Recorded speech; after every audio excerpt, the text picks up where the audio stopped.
What is going on, folks? Will Turbot, aka the reincarnation of L. Ron Hubbard and rightful heir to all of his properties, mansions, and cards. Fake Mike! Real news. Welcome to Auditing America, guys. As promised, we got another dope interview coming at you. We have Mike Volpe. His links are in the description. I've interviewed him a number of times on my channel. He's amazing. If you guys are just joining us, I'm going to let him take the floor. But first, I got a notification from Auditing America because I hit the bell. So I'm going to go ahead and share this on my channel. And I would like you guys to do the same. So please share the video. Drop me a comment right now. Give me a like, too. That helps us with the algorithm. And let us know where you're tuning in from. This is something that's affected quite a lot of people. We live.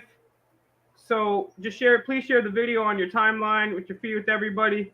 We'll definitely delve into your comments here. But we got Mike Volpe, journalist here, and he's spent a career exposing some of the terrible things that have happened in the system in general. So, Mike, if you could, I know you want to take the floor here, and you got a lot of powerful information. So, guys, share the video. But if you could start off telling us a little bit about yourself, and I'll go ahead and put your Twitter on the screen. We also have your website in the description as well. All right. Yeah, I got into investigative journalism kind of by accident, but I've been doing it more than a decade. And, I've investigated a whole bunch of stuff. There's a very corrupt Memphis lawyer named Keith Dobbs, who I investigated, and about a year and a half later, they charged him with 67. No, it was more than a year and a half later, but they did charge him with 67 federal criminal charges, things like fraud, other stuff. He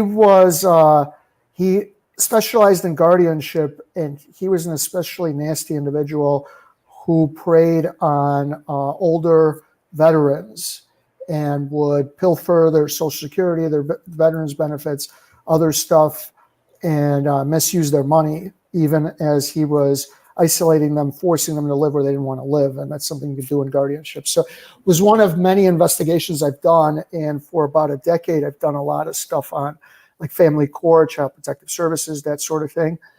And when I was on with you a few weeks ago on your channel, we had a wide ranging discussion. But one of the people we talked about was a very nasty and corrupt lawyer, and what they refer it to in family law as guardian ad litem. So she does both. She's a lawyer and a guardian ad litem. And her name was Elaine Podlowski. And since you and I spoke, she was nominated to be a judge. So this is the level of corruption that happens. And she's from the St. Louis area of Missouri. But I wanted to come on because there are things your viewers can do on your own channel. I think we're on this other channel today, because she's only nominated, and they have this very bogus way of choosing the judges in some of the counties in Missouri that I want to talk about. But there's some time that we have where the people watching, no matter where, even in the world, it would be cool if you went on the website and spoke to sent a message to the governor. But basically, she is one of three names up for a post, and they call it the 22nd Judicial District. And the governor of Missouri, his name is Mark Parson, he has up to 60 days. So if you go to his website, you can send him an email and just say you're opposed to Elaine Podlowski's candidacy.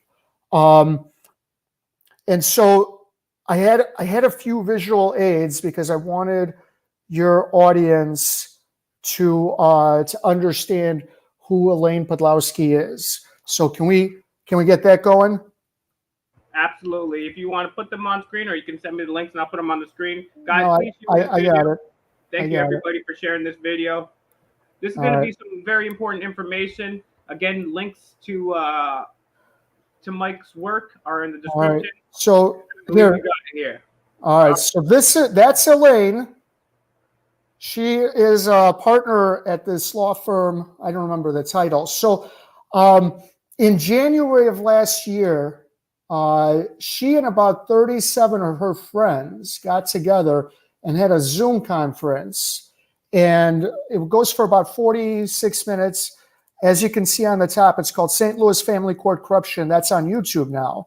And during the conference, her and her friends talked about having ex parte communications, including with judges, and no one seemed to object.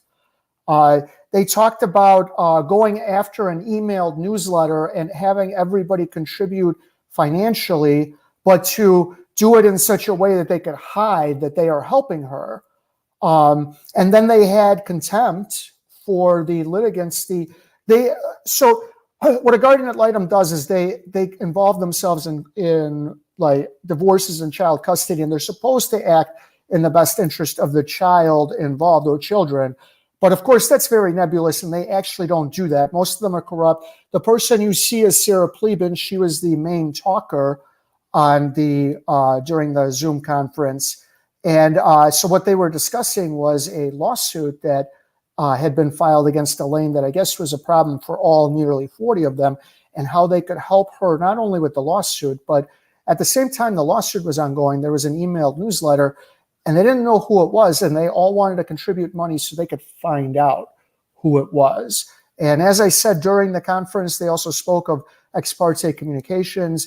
They were quite demeaning to the parents that are involved in these cases. So all of them, including Elaine, are extremely corrupt and unethical. And for some reason, they still nominated her to be a judge. And I just want to play one part. This is my favorite part. So we're going to listen to a little bit of Sarah Plebin. Okay. Wait, can you hear it?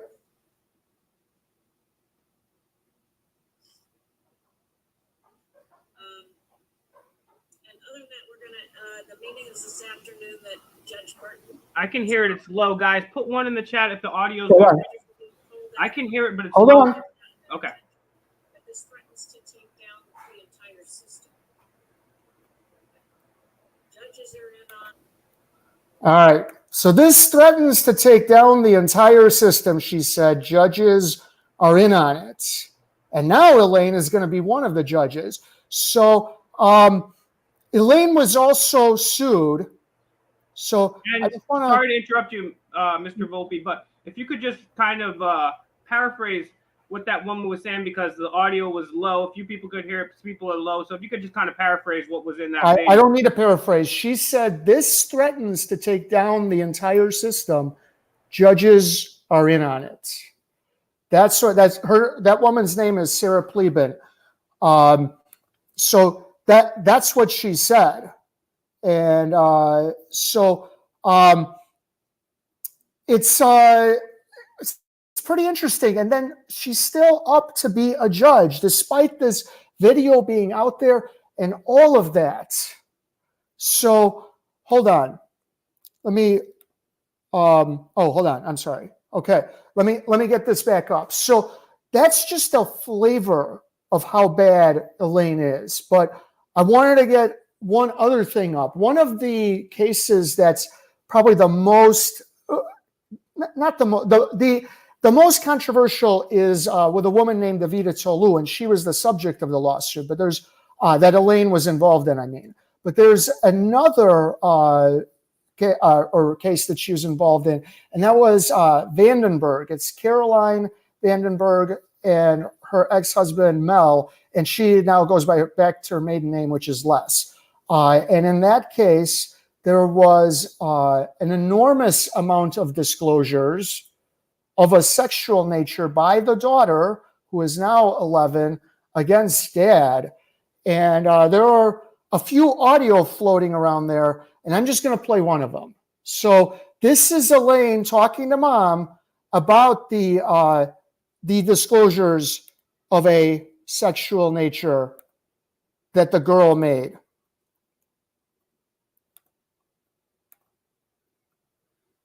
Oh, wait, hold on one second. I think I did it wrong. All right, let me try it again. Take your time while you guys are joining. Thank you to everyone that shared. If you haven't already, take 1 second. Please like the video, share the video. All right, here we go. So let me get to the. So this is Elaine talking to Caroline. You're only wanting to hear what you want to hear. I sent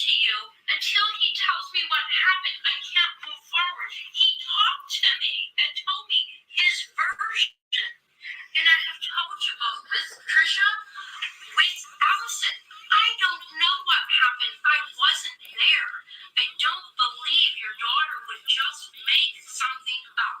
Okay? Did he stick his finger up her butt? I don't know. I do not know. I will not guess. She says he did. He says he didn't. You weren't there. She wasn't there. I wasn't there. What I have tried to do, obviously unsuccessfully, is to protect your daughter, to say, hey, if something happened, let's figure it out. Let's try to deal with it. Let's get a safe place for her with a counselor who I...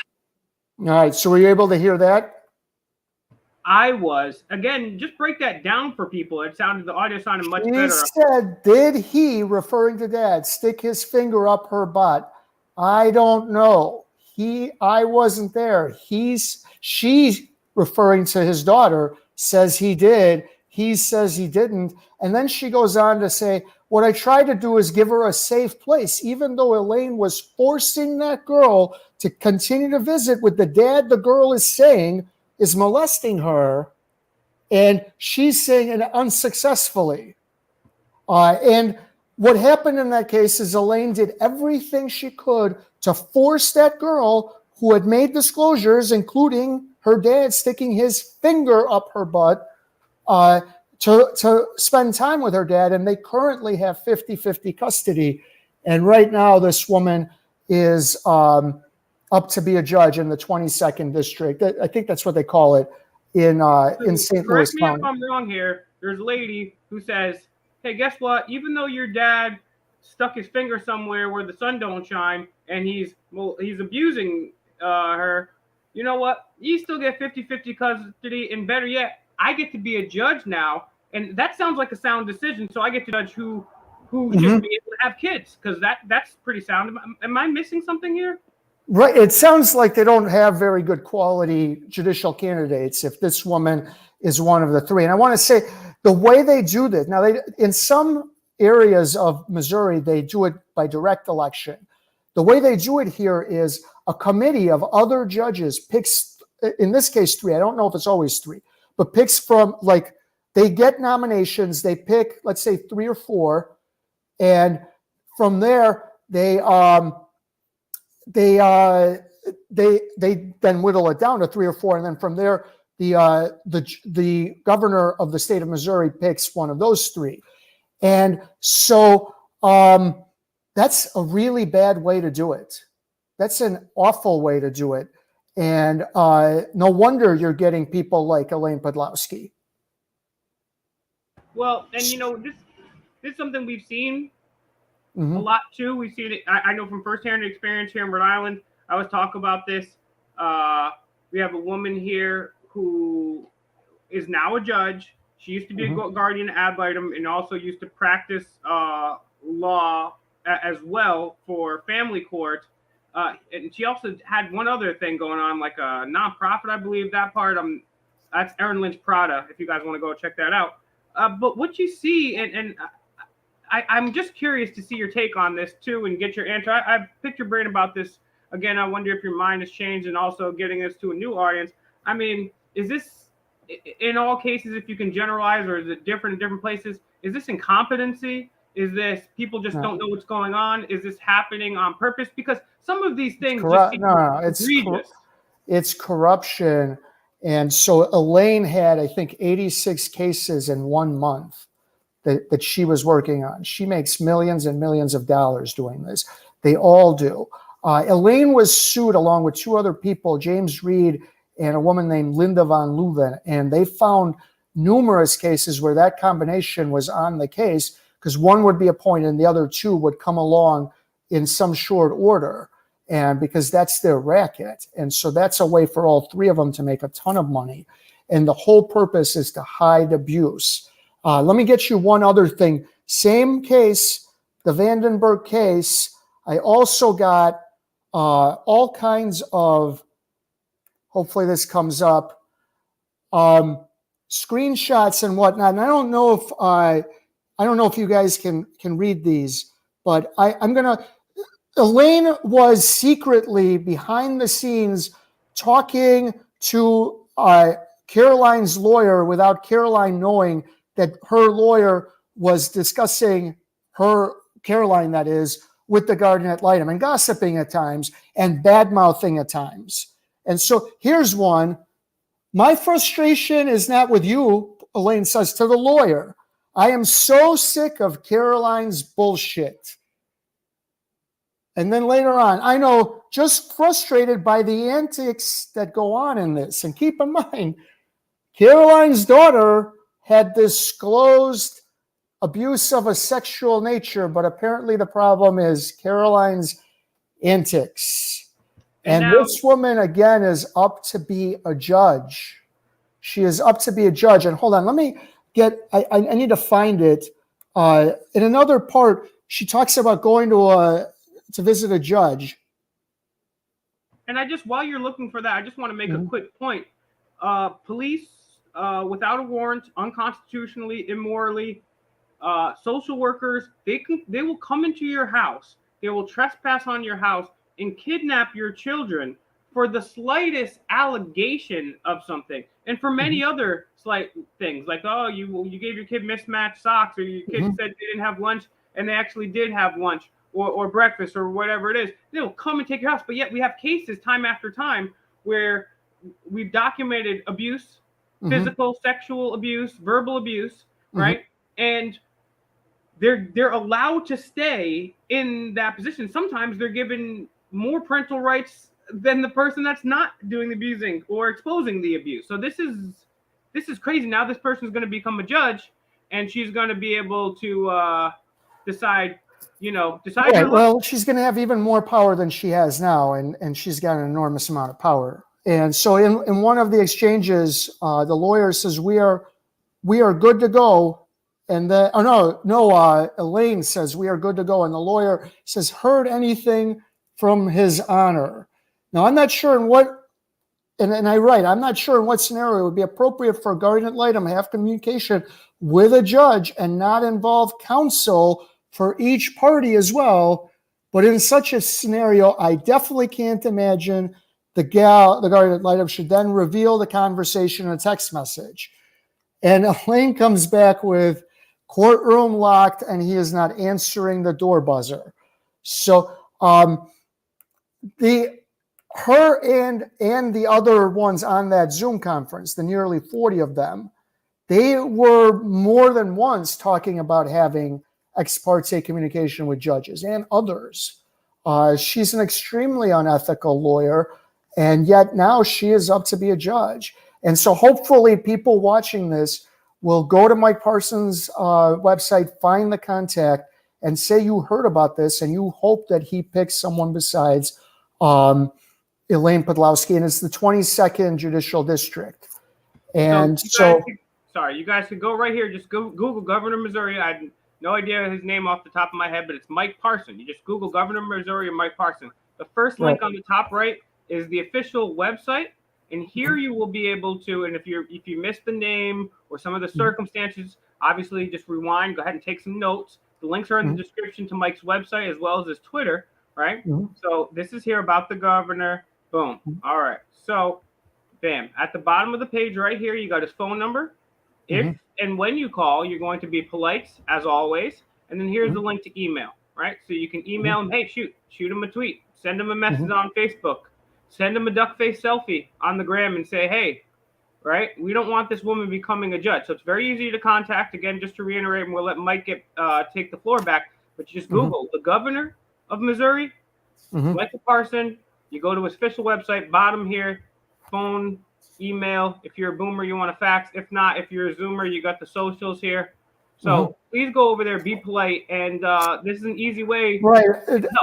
If they get enough messages any which way, they'll notice. I don't know how much is enough. Obviously, yours on your own isn't enough, but many people, I believe, have already contacted them. But if 1 in 10 or even 1 in 100 people who watch this contact them, that would really help a lot. One other thing, if you're a father's rights person, Ken Rosa, who's the media person for the father's rights movement, he had Elaine engineered so that he wouldn't see, I don't remember what sex the child was, but for several years he couldn't see that child at all. And he has children with other women, and he raised them just fine. and she just blocked him from all access to I think either one or two of his children entirely.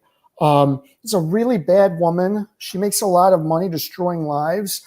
That the girl in the Vandenberg case, she continues to disclose, and there's nothing anyone can do because she has jacked that case up so much that no one will believe the girl anymore. And, she interfered with CPS investigations, police investigations, you name it. One last thing, at the risk of shameless self-promotion, I did create a t-shirt I hope people will check out. I think you'll like it. I call it Anyone But Elaine Podlowski for Judge. And you can get that on Bonfire. So if you go to Bonfire and go Anyone But Elaine Podlowski for Judge, you should be able to find it. And her skills include ex parte communications, destroying lives, and keeping good parents away from their children. And that's what it says on the t-shirt. And pick it up and then take a photo of it, put it on social media. And that's a way to spread the word on anyone but Elaine Podlowski being a judge, and in a funny way and an interesting way. Yeah, so guys, the links to this are in the description here. Anyone but Elaine Podlowski for judge.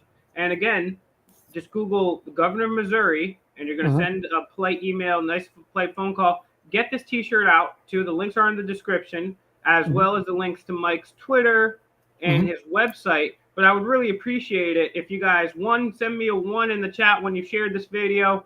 And please definitely let's get this t-shirt and find Michael's work. It's free to sign up on Substack. I'm subscribed to him. I'm at michaelvolpe.substack.com. I'm going to put that up on screen for you guys right now.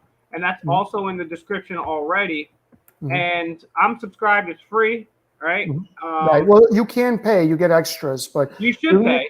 You can get the free one, which means every time I write anything or do an interview, you're the first to know, and it's emailed to you. And so you can get all of his links here. And again, if you're new because you're joining on Auditing America and haven't watched us over on Fake Mike Real News, some of the episodes with Mike we did on my channel recently. Thank you, Santos, for sharing. Thank you, Deanna, for sharing. Very, very much appreciate it. It's the best way to help. So very much appreciate that. Darko saying, do I remember you? What did you know about legal? What did you do to people know? I don't know what you're talking about. You got to be more specific. But we talked about that earlier on the stream. Can we take a few questions from the audience? Yeah, guys, please get somebody send in an interesting question. Read it. Let's answer a question or two. Yeah, if you guys got some questions or comments, whatever you guys want, solutions, ideas, please get some questions or comments in here for Mike. I wanted to say too, thank you for the super chat earlier. Thank you to everyone that donated to us. The links are in the description. Mike's links are all in there, so you'll find his Twitter. Go give him a subscription, follow, tell him Fake Mike sent you, let him know Auditing America sent you, so we know that we're having a reach here. And if you got some extra money too, buy the t-shirt, support. And most of the things we're telling you to do is absolutely free. We do appreciate the donations, but sharing and emailing is absolutely free to do. So let me do a quick rant. So first of all, I think we talked about Connecticut as well last time. There's a very notorious judge in Connecticut named Gerald Edelman. Before he was a judge, he was a notorious and corrupt guardian ad litem. And they have a slightly different way of picking judges in Connecticut than they do in Missouri. But the same, and there he is, the same holds true in that you want to be a corrupt judge, you first become a corrupt guardian ad litem. And this is the system they've got worked out all throughout the country, this corrupt court system that picks these corrupt guardian ad litem and as a farm system and makes them judges.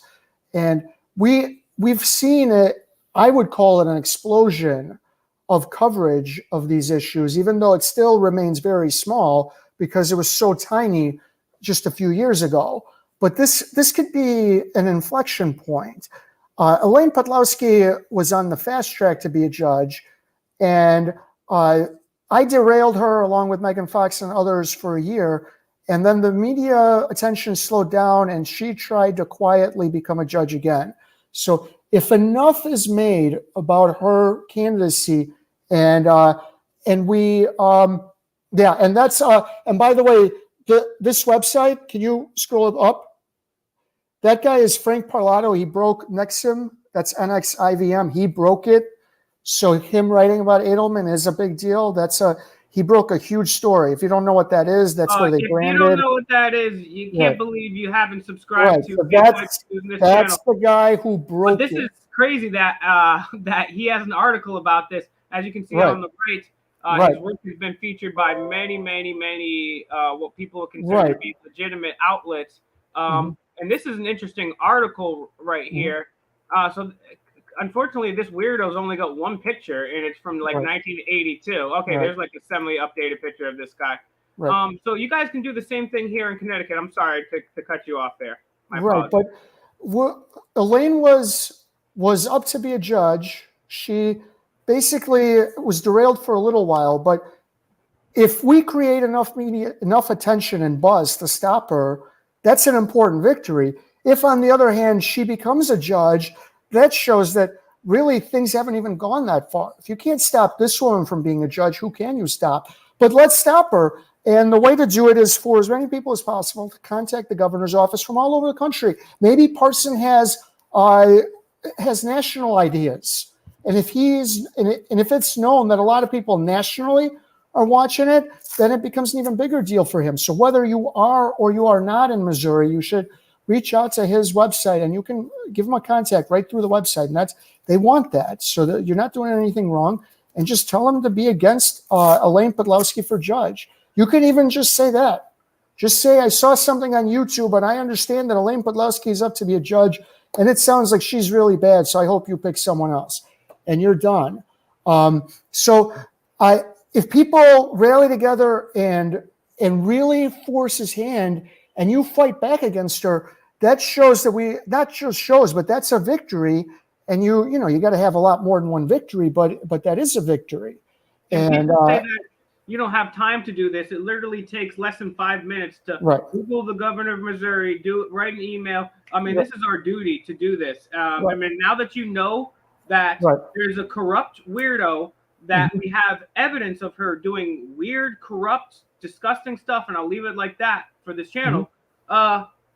It's your duty to do something. It's your duty. If not, you're aiding and abetting this woman, right? So we got a couple questions here too, and we've got some random too. What, if anything, do you know about the Netherlands, Michael Volpe? I've been there. What do they mean? It's a country. It's a country in Europe. I don't know anything special about it. He has just won the first ever Auditing America trivia. So congratulations to Michael Volpe. Rogier, everyone check out Rogier's channel, Rogier Hop. He's somebody that's kind of looked into, Mark Root. He's somebody that pops up with a lot of these conferences and names, so on and so forth, Bilderberg, and we got the royal family over there. We've also seen some, we've interviewed Bart Van Well. We also tried to get him citizenship here, who was a victim of some of this elite child trafficking when he was 14 years old, about some of the stuff going on there. I guess anything about that or the CPS system or anything in general, if you want to comment. I haven't, I get contacted by people who have been screwed by courts and CPS in general, a lot obviously in the US, but all over the world to varying degrees. But so I would say most of the CPSs, if not all, are screwed up. But if I've been contacted by somebody in the Netherlands, I don't remember it. So I do think I did a story about a woman named Geerta Franken, whose story was out of the US, but it did involve the Netherlands a little bit. But actually, I believe that the CPS there was not corrupt in her case. She's got a crazy story and involves something called the UN Hague Convention on kidnapping, I think. But basically, there's an international treaty that if one parent takes off with the child out of country, all of the signatories, they follow a certain set of rules. And what has happened oftentimes is abusers use the convention to force their victims to come back to them and be abused, if you can believe that. It's been perverted. That's not what it was for. And of course, physical sexual abuse were carve-outs and you weren't supposed to be forced back. But as courts are often want to do, they overlook or ignore the abuse allegations and say, tough, you have to go back. And so it's used oftentimes by abusers. Can we play one more audio? This is another audio from that Vandenberg case. That case has some magnificent audio. And this is Mom and Elaine again. And I think you guys will like this. This is about 4 minutes. So let's give this a gander. So how can Evangeline talk to you, even though he recanted the releases? She doesn't know the law. She doesn't know if she can because he recanted the releases. Well, I don't know why she couldn't call you at this point. No. Call you.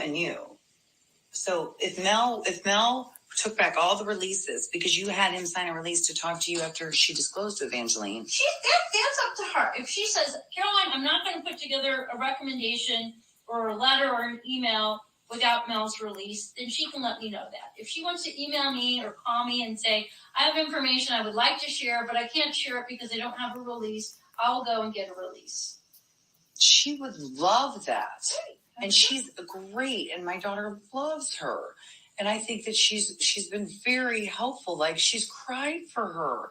And we swore to her that this is a court order, honey. No one can take her from you. This is yours. Well, you told her something that was incorrect. That's true, because I could never imagine that somebody would object to her, and then we wouldn't have help for her. Because is there a therapist that you've recommended, or can we pick one from Come Play? Where are we going with that? That's going to be part of my recommendation when I write it. Is who the therapist is going to be, if anybody.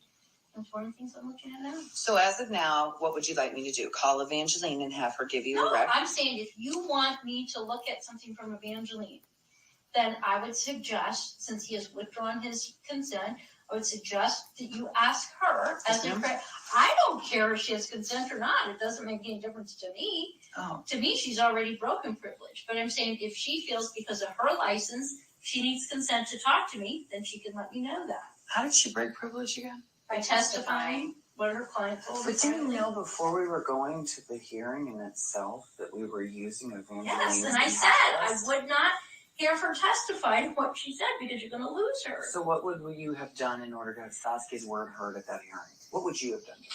What I would have, I'm not going to criticize what. It's not even a criticism. I'm asking you, like, what would you do typically in this role given the current circumstances? I would ask everything except what did she tell you?